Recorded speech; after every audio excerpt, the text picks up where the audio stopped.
Us more. Anton, we've been asking fans to send in their questions for you about all things Lionesses. Loads have come in. Only one place to start though. Sabrina on YouTube has asked, are there any injury doubts for the game against Spain?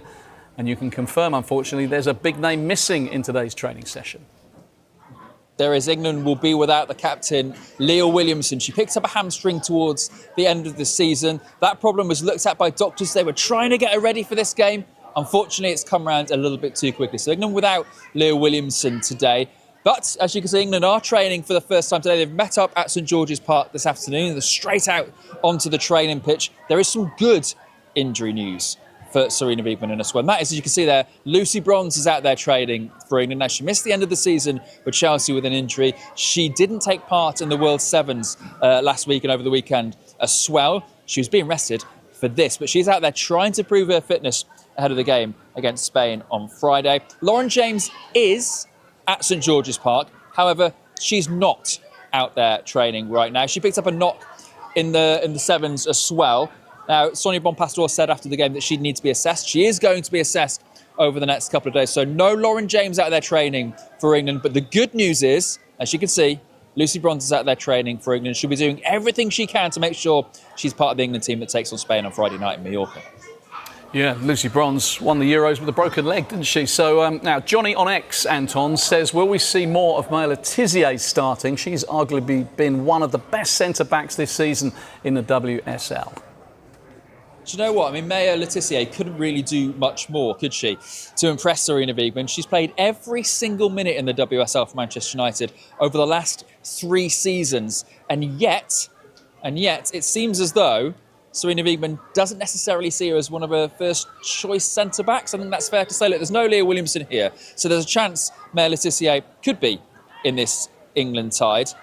She'll be competing with Lotte Wubben-Moy. And it was actually Morgan and Wubben-Moy who started the game against Spain earlier in the group stage, a game that actually England went on to win. So at the moment, you say she's on the outside looking in the centre-back battle, and you say that she's probably behind Lucy Bronze at right-back as well. So she has a bit of a battle to make it into the squad. She is out there training today. We can't pick her up on the camera. She's on the far left-hand side of England training. But yeah, she is out there training. There she is. There we go. So good news, she is out there training. But yeah, at the moment, Maya Letizier has a bit of a battle to take on both Bronze, Wubben-Moy and Esme Morgan to get into that England defence. OK, Molly on TikTok, Anton, asks, do you think Ella Toone will start on Friday? That is a great question because Ella Toone is so excited to be back for England. She obviously missed a good 6 months of the season with a knee problem. She came back, played part in Manchester United's last 3 games of the season. And then she also took part in the World Sevens, which is some crucial moments and minutes for her. She looks to try and build her fitness. So England's first choice 11, especially against a team like Spain who dominate the ball, will be to have Ella Toone out there. So I think Sarina Wiegman will do everything she can to make sure she has the Manchester United midfielder available on Friday, especially if they're missing key players like the likes of Lauren James, Leah Williamson, Lucy Bronze as well. So Ella Toone is being given every opportunity to prove her fitness for this game because England want her alongside Georgia Stanway and Kira Walsh in that midfield. OK, Megan sent us this on Instagram. Who has been England's best player so far in the World Cup qualifiers? I mean, you've got Alessia Russo there. She's scored 3 goals already so far. But look, you could also argue Georgia Stanway has been absolutely superb for England in qualification so far.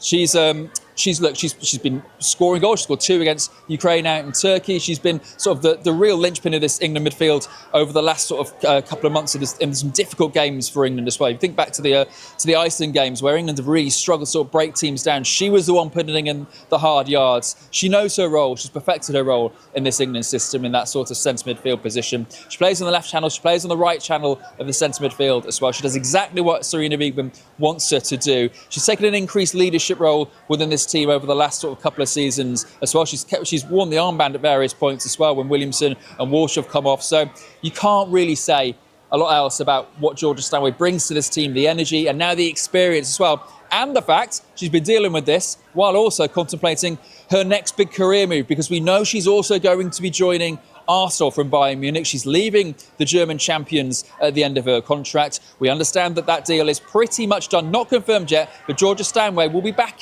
in the UK full-time soon when her move to Arsenal gets confirmed. OK, Charlie on YouTube asks, do you think Grace Clinton will be on the plane to Brazil for the World Cup? If England get there, of course. Do you know what? That's a really, really interesting question that Sarina Wiegman's going to have to deal with, because it was a big call to leave Grace Clinton out of the squad. Yes, she's been dealing with injuries all season, but she is a very trusted player for Sarina Wiegman. I actually spoke to Grace Clinton after the FA Cup final yesterday at Wembley, a game that she was picked to start but only played about 60 minutes and didn't have a huge impact on the game. And she was telling me how disappointed she is with how this season's gone for her personally. Yes, she's been part of a Manchester City team that has won the FA Cup and has obviously won the league for the first time in a decade as well. But she doesn't feel as though she's played a huge part in that. She's promised she's going to work hard in pre-season and try and go out there and prove there's a Grace Clinton 2.0 in a Manchester City shirt to get herself on that plane to Brazil. And that's exactly what Sarina Wiegman wants to hear. OK, last question in our Ask Anton section on X. Rebecca says, is Alessia Russo a better number 9 or number 10 for England? For England, she's only ever going to be a number 9 for as long as Sarina Wiegman is in charge. She is seen as the fulcrum of everything England do from an attacking sense. She works so hard. She's asked to do so much under Sarina Wiegman's system. She doesn't really play a sort of number 10 like Arsenal do, Sarina Wiegman. So that's why Alessia Russo always plays in that number 9 role. Look, the other strikers come in and out of the squad during the Wiegman era. Obviously, look, Russo saw off the sort of the challenge of Ellen White when she was there, but also the likes of Aki Beaver-Jones has been in the squad. There have been others forwards that have come in and out. Russo's been the one constant. There's something about the way she plays and the ground that she covers and the fact she is so good in front of goal that makes sure that she is the first name on the England team. She's scored 3 goals in qualification so far. And Sarina Wiegman absolutely loves it as her number 9. Yes, she can play in the number 10 and plays it very well for Arsenal. It means they can play the likes of Stina Blackstenius and potentially Michelle Adjemang next season as well. But for England, she is the out-and-out first-choice player in that number 9 position, and that is not going to change anytime soon. And you'll see her importance when England go to Mallorca, because she will be asked to do so much hard work, haranguing, pressing from the front as England take on a Spain team that is expected to dominate the ball. As you were saying earlier, Dave, remember, this game is absolutely huge on Friday night. If England win, they are guaranteed to go to the World Cup, and Spain will have to go through the playoffs. A draw means that qualification is in their hands going into the final game. A defeat, and it's anyone's guess how this is all going to play out. So it's an absolutely huge game, and Alessia Russo will be at the centre of that. Anton Toloui, second only to Sarina Wiegman for having the finger on the pulse of the Lionesses. Thank you very much indeed.